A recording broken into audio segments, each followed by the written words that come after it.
Hello tout le monde. Alors ouais, je sais, je reviens après plusieurs mois sans faire de vidéo, avec une vidéo, un espèce de cours de français. Ça va être pas mal, mais bon voilà. J'ai régulièrement des commentaires sous mes vidéos qui sont hyper cool et super constructifs d'ailleurs, mais qui parfois sont un petit peu confus à cause du vocabulaire utilisé. Du coup, je voulais faire une petite vidéo sur le vocabulaire furie et la signification de ces mots. Ça peut paraître vraiment super bête, mais je suis sûre que cette vidéo va en aider certains, voire beaucoup. Donc on va commencer avec le mot de base, donc le mot furie. Qu'est-ce que ça signifie être furie? Être furie, ça signifie tout simplement appartenir à la communauté qui aime le fait d'anthropomorphiser des animaux, autrement dit, de les humaniser. C'est tout. Je sais que beaucoup de gens confondent la signification des mots furie et fursona en me disant ah là là là, j'adore ton furie, il est trop mignon. Non, moi en tant que humaine, je suis furie et Lua, c'est ma fursona. Je vous explique. Du coup, vous savez ce qu'est un furie, mais qu'est-ce qu'un fursona? Donc déjà, le mot fursona, il vient des mots fur, qui signifie fourrure en anglais, et sona, qui signifie plus ou moins personne ou personnage. Donc voilà, on comprend bien déjà, un fursona serait donc un personnage à fourrure, et plus précisément, dans le fandom, c'est un personnage animal plus ou moins humanisé, et qui a été créé par un furie, donc une personne qui aime anthropomorphiser des animaux. On peut continuer sur les fursuites, enfin fursuit, moi je dis fursuite parce que je suis une bonne française. C'est pas bien compliqué à comprendre.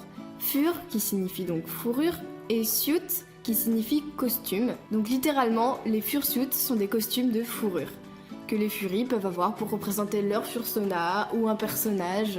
Dans la communauté, on voit souvent passer les mots anthro et féral. Donc on va continuer avec le mot anthropomorphe.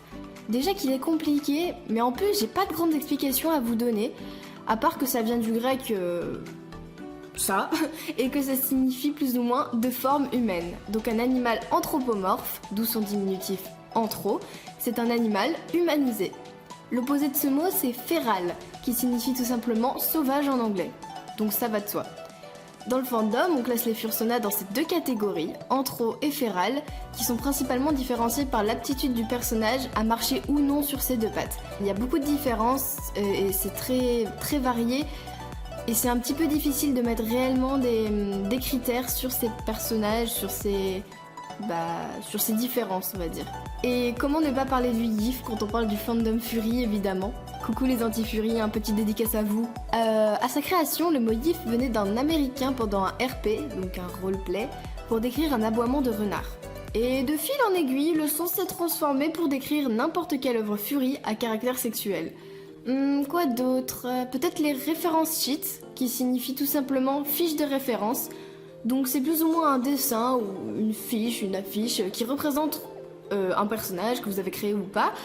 Ça n'existe pas que dans le fandom Fury, je suis sûre que ça existe un peu partout dans les communautés où il y a une création de personnages ou d'objets ou je ne sais pas quoi.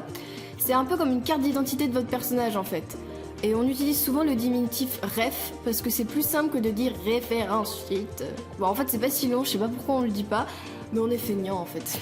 Et une dernière précision, si vous ne comprenez pas pourquoi parfois il y a écrit Fury avec un Y et parfois Furies avec IES à la fin, c'est tout simple, donc ne faites plus cette erreur. En anglais, au pluriel, les mots qui se finissent avec un Y se termineront avec IES, donc un Fury, des Furies, IES du coup. Bon voilà, j'en ai pas trop d'autres qui me viennent en tête pour l'instant, mais j'espère que ça vous aura quand même aidé, que ça aura éclairci un petit peu le sens de certains mots. Et du coup, pour une prochaine vidéo, peut-être, donnez-moi les mots que vous aimeriez que j'explique.